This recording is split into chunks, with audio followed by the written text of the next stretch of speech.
सो most physio student ये गलती करते हैं, डेमोग्राफिक डाटा को सिर्फ एक फॉर्म फिल करने वाला टाइम पास समझते हैं. In reality this is the most important part of our your first part of your clinical reasoning. So don't miss this video.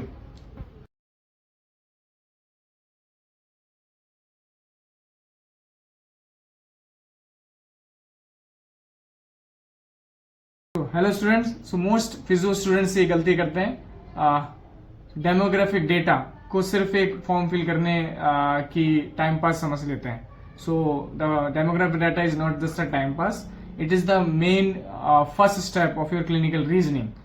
So now what is demographic data? So demographic data includes the age, patient's name, age, occupation, hand dominance, in which floor the patient is residing, okay, type of activity level, education, lifestyle, sports activity and all. So ये दिखता simple है, but यही आपको बताता है कि patient को कौन सी कंडीशंस मोस्ट लाइकली हो सकती है.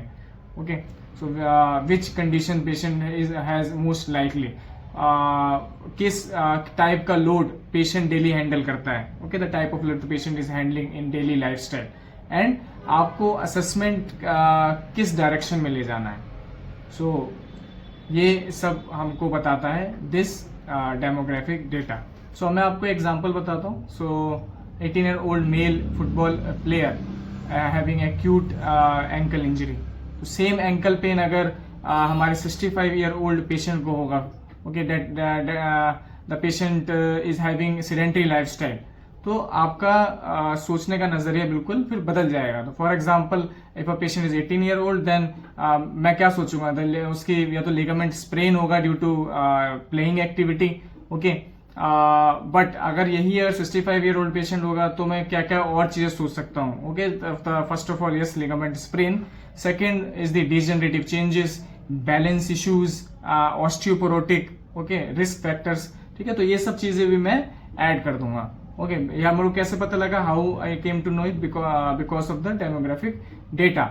एग्जाम्पल, द सेकेंड एग्जाम्पल, आपके पास one patient is IT professional having and other patient is manual labour.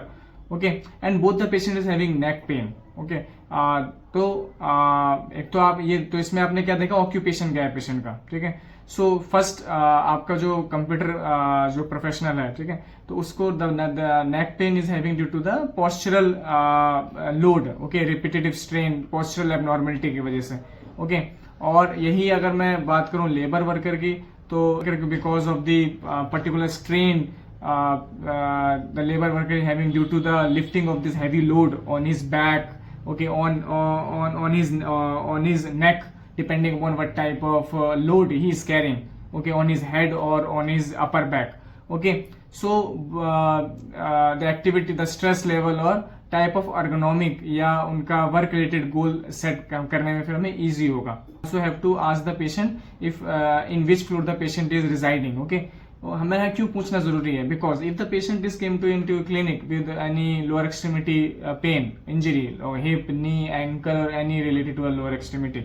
Okay, so patient have to, and patient doesn't having lift in his apartment. Okay, so अगर patient, you have to taught the patient how to climb और how to descend the stairs. Okay, so this is the main role of the demographic data. ठीक है, so next time जब आप OPD में हो तो demographic data को आप टाइम पास ना समझें. तो अब हम इसका नेक्स्ट पार्ट में हम इसका अब सब्जेक्टिव असेसमेंट से हम स्टार्ट करेंगे, जिसमें हम history taking, pain behaviour, red flag signs, ये सब कवर करेंगे.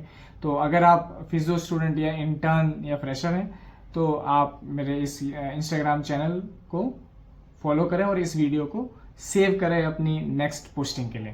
Thank you.